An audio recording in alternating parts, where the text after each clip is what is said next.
World of Warcraft Shadowlands, an expansion for a game that is growing pretty old yet manages to retain a large player base and is seemingly immortal. Though the marketing was solid and there was a lot of hype being built up before the release, why did the expansion feel so average? I'm Mantas, and today we're delving into the distant lands of Azeroth, or should I say the afterlife of Azeroth, a realm in which you are judged on the life you've lived. With November 28th being marked as the Dragonflight expansion release date, I thought it'd be a good idea to glance back on the past few years of Shadowlands and reflect on the experience that we as a player base have received. I love World of Warcraft. I really, really do. It's a game that's been with me for over half of my life. I first achieved level 10 on the 13th of January 2010 when I was only 12 years old, and I've just turned 24. I've loved the game since it launched, although not every aspect, but I think everyone can agree WoW is different to what it once was. And I'm not nostalgia chasing. I think games need to evolve in order to grow and stay relevant, and introduce new players and new systems need to be tried to see if they work or not, to keep things fresh. There is a sect of players who will always prefer the original game, which I believe is why WoW Classic was created, and another example is old school RuneScape. That being said, having these modes of play allows you to experience the difficulty and the game for what it once was when they first released or around that time. And I do think that is a good thing in essence, because it caters to a certain player base that prefers that style of play, but it also means being more difficult than the base retail version kind of forces players to be more socially interactive, in essence being more of a MMO RPG player as opposed to just a RPG player. And I think Blizzard has done a really good job of at least trying to keep the player base interactive with each other. An example of this is War Mode, and I know a lot of people will most likely disagree with me, but I have a lot of fond memories of being in Nazjatar, where the Horde base was very close to the Alliance base, which meant that at random times of the day, there would become raids of Horde players and Alliance players on either side, pushing each other to and from the respective bases, and that is actually where I got my Horde Slayer title for the very first time. And that type of interactivity between players and the world, and I guess the faction building as well, is what forms those core memories that really help people immerse themselves within the game, and also provides a lot of enjoyment because the PvP isn't forced on you. You can simply fly past or ride past these two massive groups of players fighting each other and just take no notice. But when you have yourself immersed within this game, within the faction ideals of we must kill the Horde or we must kill the Alliance, seeing a large group of what could potentially be your friends gives you that sense of pride to jump in and try and help out, and you may turn the tide of battle. But to add on to this, the feel of War Mode definitely changed within Shadowlands. Personally, I didn't feel the connection of why should we fight coming right off the bat of the last raid of Battle for Azeroth, where I guess both sides were united in a sense of an uneasy alliance. It didn't make sense to my mind on why there would still be factions of people fighting in the open world. I know that gameplay wise it was kept in because it allows for open world PvP, but story wise to me it never made sense.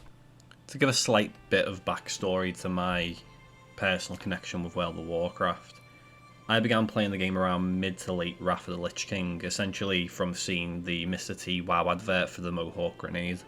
Mr. T has the greatest hair in the world. You can't deny it. It's been proven by science, fool.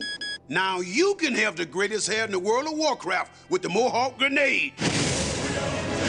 Yeah, wherever I go, I'm making Warcraft look good. So don't give me no back talk. Try World of Warcraft free at warcraft.com. Find a Night Elf Mohawk in-game and claim your Mohawk grenades. Rated T for teen. I'm Mr. T and I'm a Night Elf Mohawk. What's your game? I fell fully immersed with the game.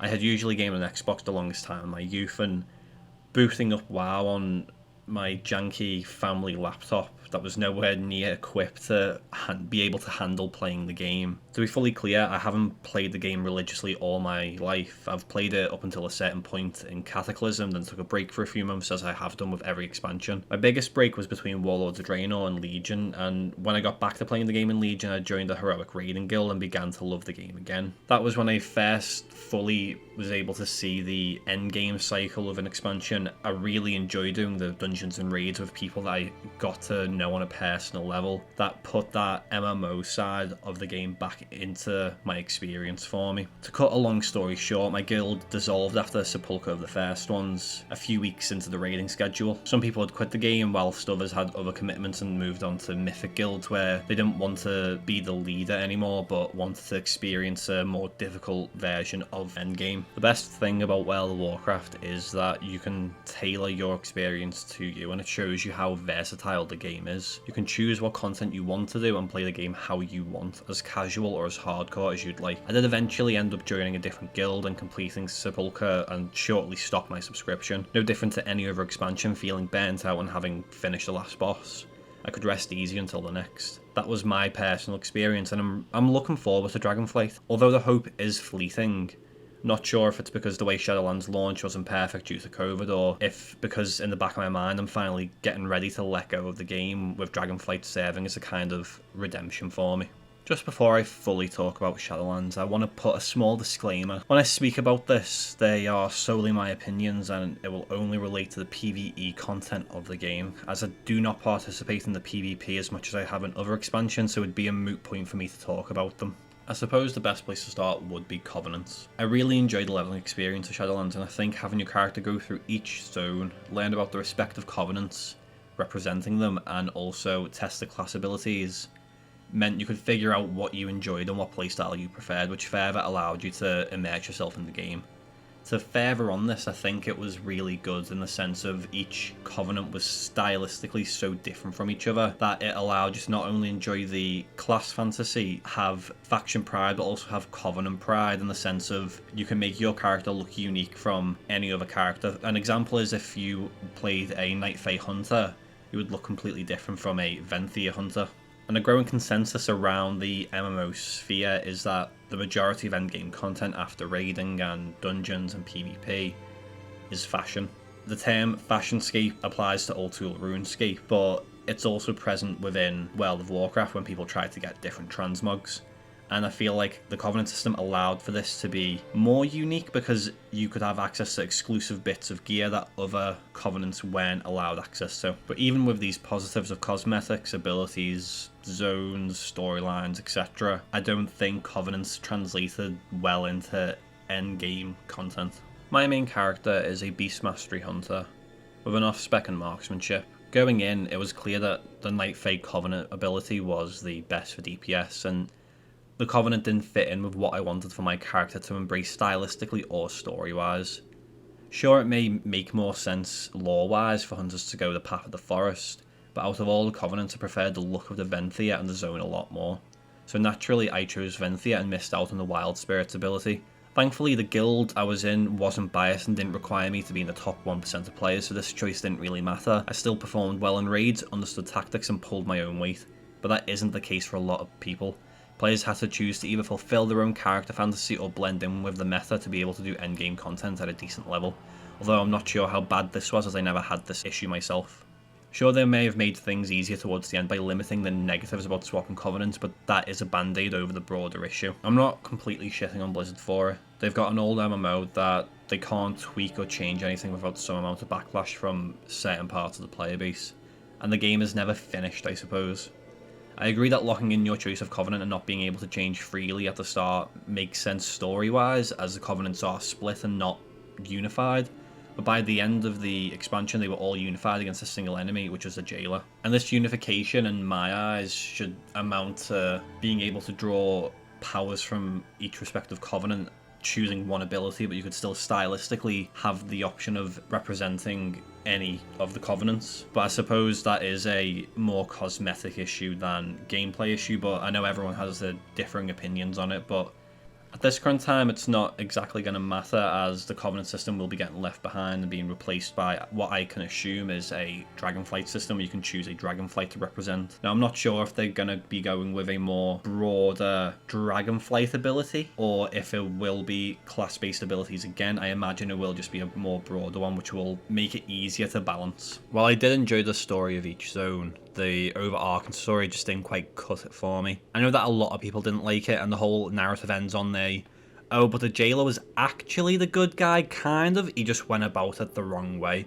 There's a bigger bad out there, and he was just trying to help us defeat it. But honestly, I'll settle for anything that isn't an alternate universe storyline. They may sound cool, but Warlords of Draenor was certainly something. I'm looking at you, Twitter integration patch. Torghast worked for some and didn't work for others. I was really excited about having a roguelike system within WoW, as those types of games can be fun. But for me, it fell flat. It was enjoyable, and eventually it just began to feel like a grind. I done what I had to for the respective legendaries, but aside from that, nothing compelled me to try and do it more. Sure, I had a few sour runs where after 30 to 40 minutes I get to the last boss and suddenly I can't defeat it, so that time has just vanished. At the very least, games like Binding of Isaac are short and sweet even if you get far into a run. Content was another issue that a lot of people had. Content drought, that is. Whilst 9.1.5 fixed a lot of issues with Shadowlands, it released 11 months after launch. And I know it's not sustainable or possible for Blizzard to release content at a fast pace, but Jesus, nearly a whole year to solve all the issues. I understand COVID did delay things internally, but that's why I'm hoping Dragonflight is different. The fact that the release date is coming so soon is what makes me feel a little bit uneasy. When it was first announced, I thought that the expansion would most likely release in 2023, but the release date being the end of November doesn't sit entirely comfortably with me, but that might just be me being a bit of a pessimist and drawing from past experiences to current situations. Another major gripe for me was the loot system. First of all, I'm happy that we have the Great Vault. It was a nice evolution of the weekly chest system from BFA, where you could choose what item you got depending on what content you did. But, and that's a major but, the game had an awful tendency to give you nothing or no upgrades for the bosses that you killed, and then when presented with the loot options, you had nothing that was an upgrade either. The amount of times I'd be trying to get tier pieces and end up with rings and then more rings in the vault is actually criminal. And I know RNG plays a major role in the loot systems of World of Warcraft. A lot of people in my guild were fully tier geared up within the first 2 weeks. It may sound like first world moaning, but I guess that's what this video really is. Another point of criticism that I need to point out really is what Blizzard did in alpha and beta stages of the game. From many reports online, they were told by content creators and regular players about issues that were present, but willingly chose to ignore them and carry on until they inevitably went wrong and then tried to fix it months after it was released and months after the problems started. Just so this video isn't all doom and gloom, I need to say that aside from the lore, I love the art and zone design. Hats off to the design team because they made some absolutely amazing and beautiful zones. Bastion, Maldraxxus, Revendreth and Ardenweald are zones that have so much life and beauty in them. Each different stylistically, it's really nice to see. Each zone feels alive in its own unique way, with different challenges, different puzzles, different areas to explore and treasures to find. The raid designs were amazing too. I loved the raiding in Shadowlands. Even Corthia and Zereth Mortis were beautiful, and I loved exploring these zones, trying to find rares, chests and completing the daily quests. For me, the endgame of World of Warcraft is the raiding, and every week I felt like we got closer and closer to finishing a boss or the whole raid, and it was nice to see. It was really nice to strategize with my guild and attempt different methods to see what worked for us, and that made signing up to 2 raids a week extremely fun for me. Whilst I loved raiding, dungeons had a little piece of me as well. I thought they were alright. I loved the design and the bosses and the different mechanics they presented, but the added challenge of it just fell on deaf ears for me. Mainly, it was the loot problem. You could spam Mythic Plus and not get any worthwhile loot, and at the end of the week, the vault had nothing for you either. It just felt tedious, and by the end of each respective patch, I'd be logging in to just do some dailies and raid, and nothing more, nothing less. And I'm not going to say too many negative things about Mythic Plus within the game, because I know that for a lot of people it really works. Having a smaller group of people in a challenging dungeon where the stakes are higher, There's more modifiers, there's more issues. Progressing through it and actually making it within the limited time that you have, it does sound appealing. It seems really, really fun, and even watching the Mythic International competitions, it looks like it's a really good part of the game, and I completely respect people that do enjoy it. But for me, it just wasn't what I was personally looking for. You know the classic saying of you can't teach an old dog new tricks? I hope that it's wrong saying that for Dragonflight, but, you know, I can't guarantee anything. I think the announcement trailer looks cool, and I will be playing the expansion. I always do. I expect it to be grindy, and then as time goes on, quality of life changes get put in there to ease it up a little bit, piece by piece. I haven't exactly kept up to date with the changes and new additions they're bringing into Dragonflight aside from the talent system overhaul, which I hope works out and brings more variety back into the game. Hence I can't speak too much on the new expansion, with me only being able to really say that I hope it's a good expansion, that it's what Legion was to Warlords of Draenor.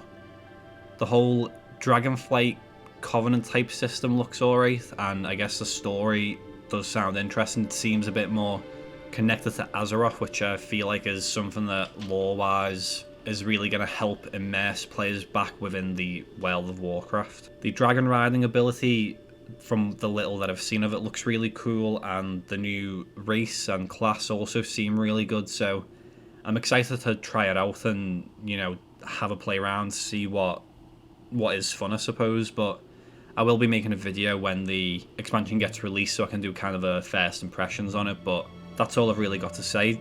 This video was just a quick look back at Shadowlands, kind of reminiscing on some of the good times, but the average feeling was just present all the way throughout, really. If you enjoyed the video, then please do like and subscribe to see similar content in the future. I'm always on the lookout for new games and new topics to cover, so if you have any suggestions, then feel free to drop them in the comments down below. But for now, thanks for watching, and see you next time.